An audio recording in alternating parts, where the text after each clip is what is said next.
कुशाभाऊ ठाकरे सभागार भोपाल में मध्य प्रदेश राज्य नीति आयोग की नीति संवाद श्रृंखला 2025 का शुभारंभ हुआ। मुख्यमंत्री डॉक्टर मोहन यादव ने दीप प्रज्वलन कर कार्यक्रम का उद्घाटन किया।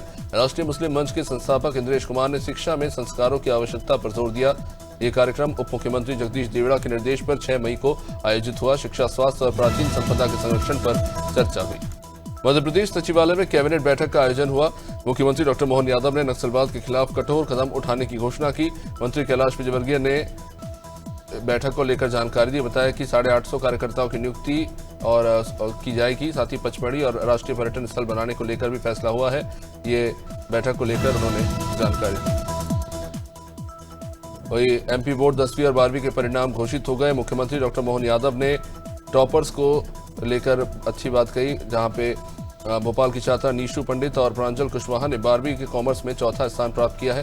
यह आयोजन हुआ जिसका उद्देश्य विद्यार्थियों को प्रोत्साहित करना और शिक्षा की गुणवत्ता को बढ़ावा देना है।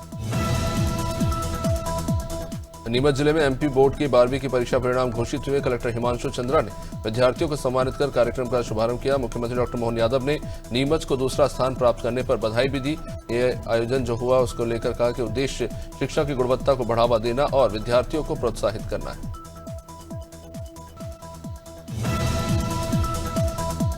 दिल्ली में सिविल डिफेंस मॉकड्रिल की तैयारियों का शुभारंभ हुआ। केंद्रीय अधिकारियों ने राज्य के मुख्य सचिवों के साथ एक बैठक कर निर्देश जारी किए हैं। ये मॉकड्रिल 7 मई को 244 जिलों में आयोजित होगा। लखनऊ, श्रीनगर और मुंबई में प्रशिक्षण शुरू हो चुका है।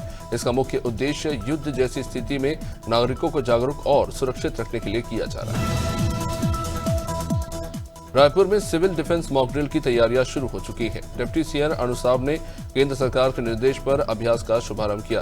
ये मॉकड्रिल 7 मई को आयोजित होगी, जिसमें युद्ध जैसी स्थिति में बचाव प्रशिक्षण जो है दिया जाएगा। इसका मुख्य उद्देश्य ही नागरिकों को जागरूक करना और सुरक्षित रखना है।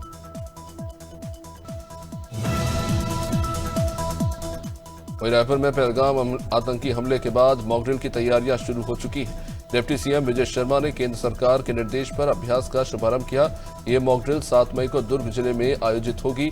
इसका मुख्य उद्देश्य सुरक्षा व्यवस्था को मजबूत करना और नागरिकों को सतर्क रखना है।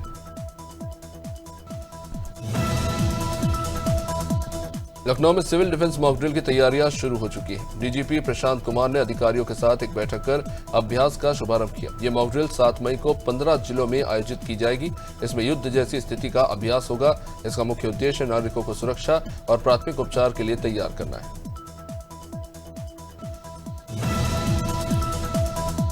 लखनऊ में योगी सरकार की कैबिनेट बैठक के बाद प्रेस वार्ता का आयोजन हुआ। मंत्री सुनील शर्मा ने समाजवादी पार्टी के बयानों की निंदा करते हुए कार्यक्रम का शुभारंभ किया। यह आयोजन 6 मई को हुआ, जिसका उद्देश्य सरकारी नीतियों को जन जन तक पहुंचाना है और राजनीतिक जागरूकता फैलाना है।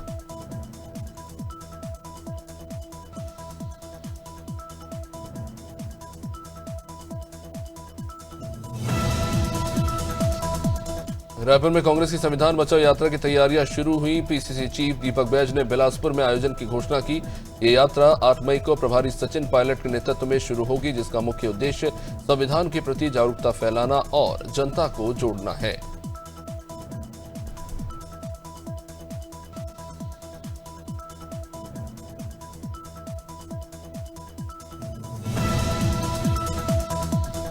बैतूल के घोगामा गांव में पीएम श्री एयर एम्बुलेंस सेवा का शुभारंभ हो गया। डॉक्टर नितेश चौकीकर ने हेमराज लोखंडे को भोपाल रेफर करने की प्रक्रिया शुरू की। ये सेवा 6 मई को सक्रिय हुई, जिसका उद्देश्य गरीब मरीजों को मुफ्त चिकित्सा सुविधा प्रदान करना है, ताकि लोगों को इससे तुरंत इलाज मिल सके और किसी भी आपात स्थिति में लोग बच सके। रायपुर में प्रधानमंत्री आवास योजना के तहत वितरण कार्यक्रम की तैयारियां शुरू हुई। डिप्टी सीएम विजय शर्मा ने केंद्रीय मंत्री शिवराज सिंह चौहान के दौरे की भी घोषणा की है। आपको बता दें, ये आयोजन 13 मई को होने जा रहा है, जिसमें 3 लाख आवास वितरित किए जाएंगे। इसका उद्देश्य गरीबों को आवास प्रदान करना है और इसको लेकर अब सियासत भी शुरू हो गई। रायपुर में सुशासन तिहार के तीसरे चरण का शुभारंभ हो गया। मुख्यमंत्री विष्णुदेव साय ने समाधान शिविर की शुरुआत तो की ही। आयोजन 6 मई को शुरू हुआ, जिसका उद्देश्य जन समस्याओं का त्वरित समाधान करना है और सुशासन को बढ़ावा देना है, जहां पर मुख्यमंत्री विष्णुदेव साय खुद गांव-गांव में जाकर दौरा कर लोगों से उनकी समस्याएं भी सुन रहे हैं और योजनाओं का फीडबैक भी ले रहे हैं। लखनऊ में कैबिनेट मंत्री जयवीर सिंह ने प्रेस वार्ता आयोजित की। उन्होंने समाजवादी पार्टी के बयानों की निंदा करते हुए कार्यक्रम शुरू किया। यह आयोजन दरअसल जिसका उद्देश्य आपको बता दें कि जो बयान समाजवादी पार्टी के नेता द्वारा दिए गए हैं उसको लेकर बीजेपी ने समाजवादी पार्टी पर निशाना साधा और इस बयान की जमकर आलोचना की। अंबिकापुर में जल संकट के खिलाफ प्रदर्शन का आयोजन हुआ। मायापुर वार्ड की महिलाओं ने पानी टंकी पर धरना शुरू किया।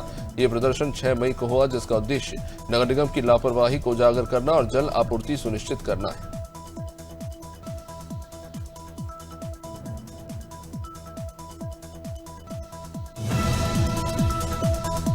इंदौर में नर्मदा जल परियोजना के मरम्मत कार्य शुरू हो चुके हैं। महापौर पुष्यमित्र भार्गव ने जलूद में पाइपलाइन लीकेज की जांच शुरू की। ये कार्य 6 मई को शुरू हुआ, जिसका उद्देश्य जल आपूर्ति को सुचारू करना और शहरवासियों की समस्या हल करना है।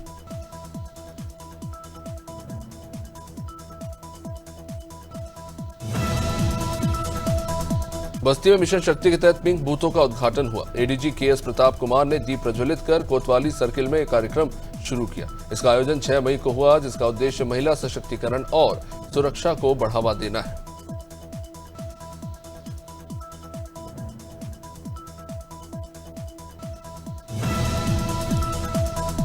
लखनऊ में तहसील दिवस का आयोजन हुआ। जिलाधिकारी कर्मेंद्र सिंह ने जन शिकायतों के समाधान की शुरुआत की। आयोजन 6 मई को हुआ, जिसका उद्देश्य जन समस्याओं का त्वरित समाधान करने से जुड़ा है और प्रशासन को जनता के और करीब लाना है, ताकि लोग अपनी समस्याओं का समाधान जल्द से जल्द प्रशासन की मदद से करवा सके।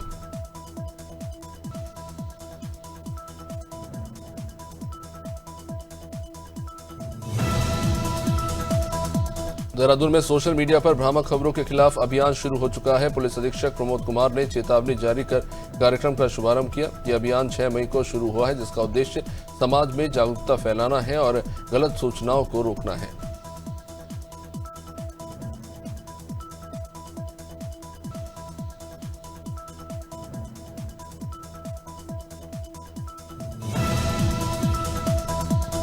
बस्ती जिले के हर्रेया थाना क्षेत्र में स्थित एसआर पेट्रोल पंप के पास लगे एटीएम को चोरों ने देर रात उखाड़ने की कोशिश की, जबकि पुलिस थाने के स्टाफ कुंभकर्ण की नींद सोते रहे।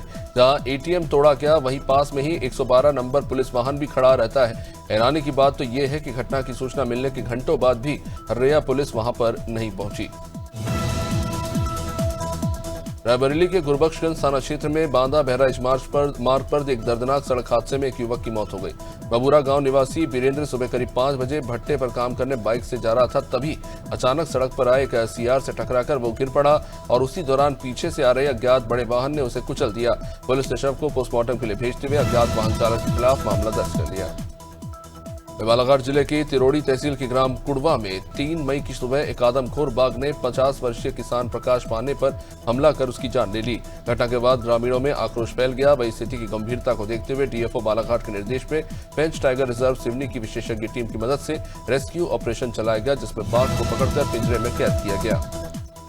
उत्तराखंड में पहाड़ी क्षेत्रों में गांव खाली हो रहे हैं, खेत सूने पड़ते जा रहे हैं, लोग नौकरी के लिए पलायन कर रहे हैं। अब इसी को ध्यान में रखते हुए काशीपुर में पॉलिटेक्निक कॉलेज में रोजगार मेले का आयोजन किया गया।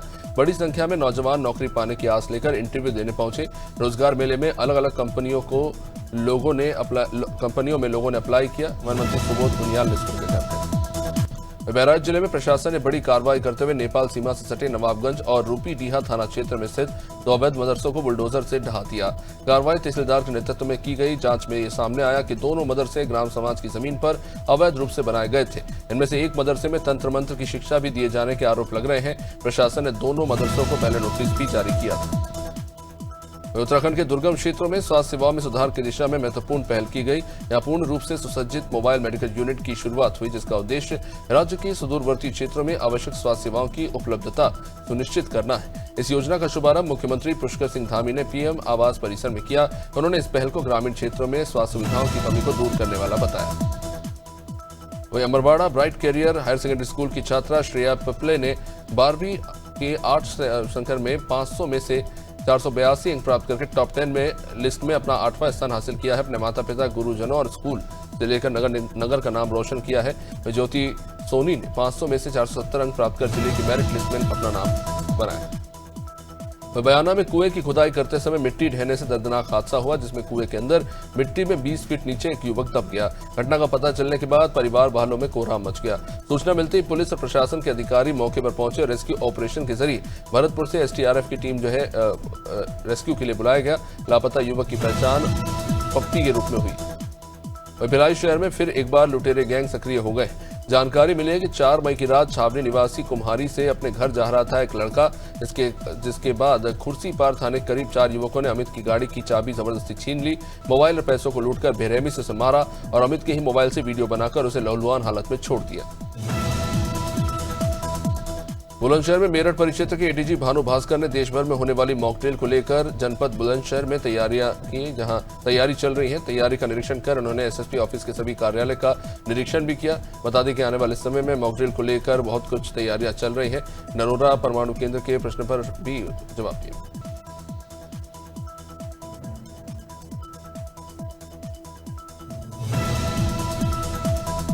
छतरपुर जिले से खेल के क्षेत्र में नई नई प्रतिभाएं उभर कर आ रही। अभी हाल ही में छतरपुर जिले की बेटी क्रांति गोंड ने मध्य प्रदेश सीनियर महिला क्रिकेट T20 टूर्नामेंट और WPL टीम में अपनी जगह बनाई थी। इसके बाद उनका चयन अब इंडिया सीनियर वुमेन टीम में किया गया है, जो अब इंग्लैंड में जाकर क्रिकेट खेलेंगी और जिले सहित प्रदेश और देश का नाम रोशन करेंगी।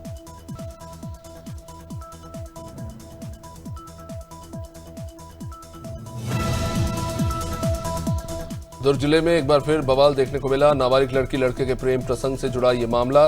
प्रेम होने की जानकारी के बाद लड़की के परिवार वालों ने इस पर आपत्ति के बाद लड़की के परिवार वाले बालिग होने के बाद दोनों की शादी के लिए मान गए, पर लड़के के परिवार वालों ने शादी करने से साफ मना कर दिया। लड़की और लड़के के बीच विवाद भी हो गया, जिसके बाद लड़की ने थाने में जाकर पॉक्सो एक्ट के तहत मामला दर्ज करा दिया। पहलगाम अटैक के बाद भारत पाकिस्तान जंग के मुहाने पर है। ऐसे में भारत ने अपनी ओर से तैयारियां तेज कर दी। केंद्र सरकार ने सुरक्षा तैयारियों को लेकर बड़ा कदम उठाया है। गृह मंत्रालय ने देश के कई राज्यों में 7 मई को सिविल डिफेंस मॉक ड्रिल आयोजित करने के निर्देश दिए। इसी कड़ी में एमपी के ग्वालियर में सिविल डिफेंस मॉक ड्रिल को लेकर तैयारियां चल रही हैं। छत्तीसगढ़ के राज्यपाल रेमेन डेका 7 और 8 मई को 2 दिवसीय दौरे पर खैरागढ़ पहुंचेंगे। राज्यपाल 7 मई को शाम 4 बजे इंदिरा कला संगीत विश्वविद्यालय के नए गेस्ट हाउस में पहुंचेंगे और इसी शाम 5 बजे ऑडिटोरियम में आयोजित ग्रीष्मकालीन कला शिविर के उद्घाटन समारोह में भी शामिल होंगे। अगले दिन 8 मई को सुबह 8 बजे थंदार गांव स्थित SRV सोलार ऊर्जा प्राइवेट लिमिटेड के तीसरे और चौथे चरण का वो दौरा करेंगे। वहीं कुशीनगर में घर में खून से लथपथ महिला का शव पाया गया। महिला के गले पर धारदार हथियार का निशान भी मिला है। सूचना के बाद मौके पर पहुंची पुलिस ने शव को कब्जे में लेकर जांच शुरू की। रामकोला थाना इलाके के चंदरपुर मलहगहा गांव का ये पूरा मामला बताया जा रहा है।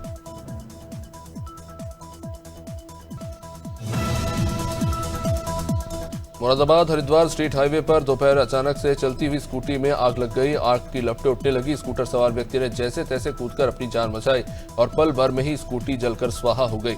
मौके पर पहुंची दमकल विभाग की टीम ने बाद में आग को बुझाया, हालांकि कुछ नहीं बचा।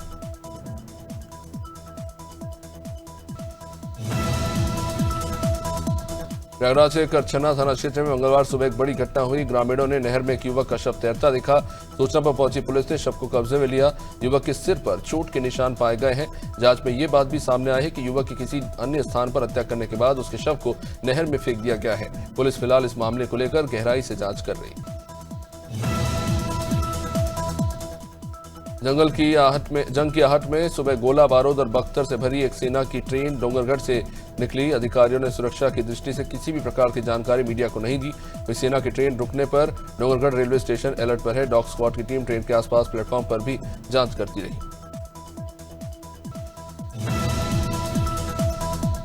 युवा कांग्रेस के कार्यकर्ताओं ने खटीमा मुख्य चौक पर उत्तराखंड प्रदेश की बदहाल व्यवस्था के खिलाफ सरकार का पुतला जला दिया। इनका कहना था कि उत्तराखंड प्रदेश में लगातार नारी उत्पीड़न के मामलों के साथ साथ बलात्कार और चोरी की घटनाएं बढ़ रही हैं। इससे कांग्रेस कार्यकर्ता लगातार चिंतित है। सरकार केवल अपने लाभ के लिए काम कर रही है, इसके आरोप कांग्रेस ने लगाए हैं।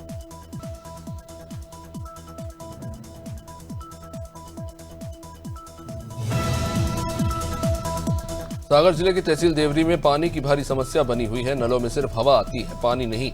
और पानी नहीं आने के बाद भी वार्ड के लोग अब जो है परेशान हो रहे हैं। कई बार लोगों ने लिखित शिकायत की, मगर अधिकारियों ने इस पर कोई ध्यान दिया नहीं। इन सबके चलते नाराज लोगों ने पार्षद त्रिवेंद्र जाट के अनुविभागीय अधिकारी कार्यालय पहुंचकर सागर कलेक्टर के नाम एक ज्ञापन सौंपा है।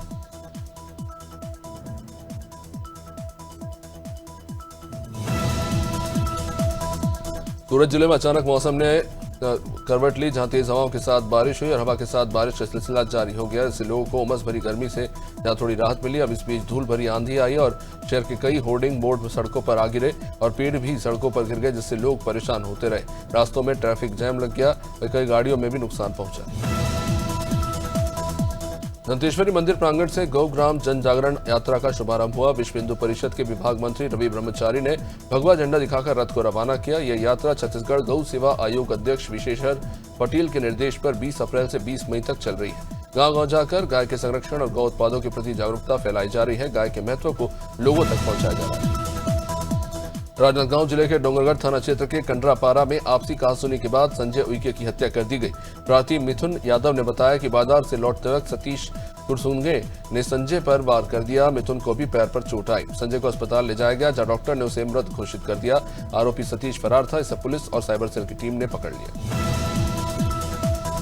देवेंद्रनगर के मुख्य खंड चिकित्सा अधिकारी डॉक्टर अभिषेक जैन की बेटी आशी जैन द्वारा एमपी बोर्ड की 10वीं की क्लास में 98.4% अंक लाकर स्टेट में 9वें नंबर पर मेरिट लिस्ट में अपना नाम बनाया है।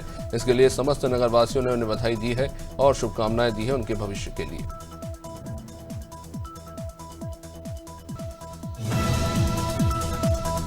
देवरिया गांव में 3 दिन पहले हुई चोरी की घटना के बाद पुलिस और ग्रामीणों के बीच हुए टकराव ने राजनीतिक रूप ले लिया है। पुलिस पर बर्बरता के आरोप लगे, जबकि 21 ग्रामीणों को नामजद किया गया है। मामले की जांच के लिए समाजवादी पार्टी का 11 सदस्यीय दल गांव पहुंचेगा और रिपोर्ट सपा प्रमुख अखिलेश यादव को दी जाएगी।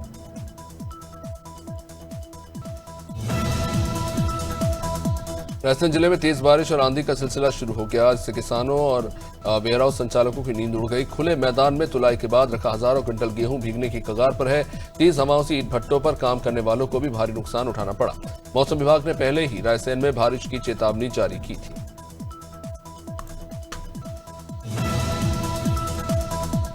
पीलीभीत जनपद की पुरनपुर तहसील में सतभैया बाबा मंदिर की यज्ञशाला और यात्री शेड को रेलवे विभाग की ओर से अचानक तोड़े जाने के विरोध में भारतीय बजरंग दल ने रेल मंत्री को संबोधित ज्ञापन एसडीएम को सौंपा। उन्होंने आरपीएफ इंस्पेक्टर को बर्खास्त करने की मांग की, साथ ही चेतावनी दी कि मांगे पूरी नहीं हुई तो आंदोलन किया जाएगा।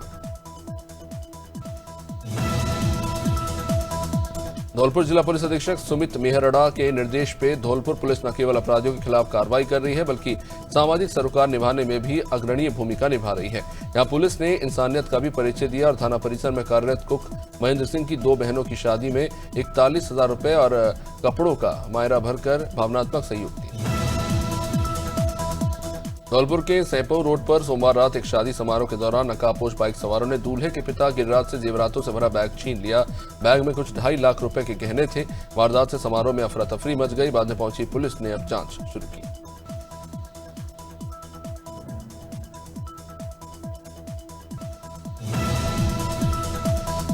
जनपद अमरोहा के रजबपुर थाना क्षेत्र के ग्राम पीपली में भारतीय किसान यूनियन की ग्राम अध्यक्ष ओंकारी देवी के नेतृत्व में सैकड़ों महिलाओं और ग्रामीणों ने आबादी के बीच खोली गई शराब की दुकान के विरोध में जबरदस्त प्रदर्शन किया।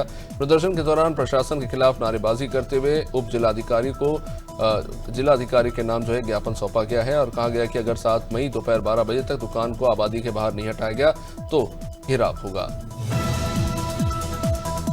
बिजनौर जनपद के थाना किरतपुर क्षेत्र के ग्राम जीवन सराय में 24 साल के युवक विनोद ने आम के बाग में फांसी लगाकर आत्महत्या कर ली। ग्रामीणों के मुताबिक विनोद कई दिनों से मानसिक रूप से परेशान था और काम के सिलसिले में कल ही घर से बाहर गया था। सुबह उसका शव बाग में पेड़ से लटका मिला। सूचना पर पहुंची पुलिस शव को पोस्टमार्टम के लिए भेज और जांच शुरू कर चुकी।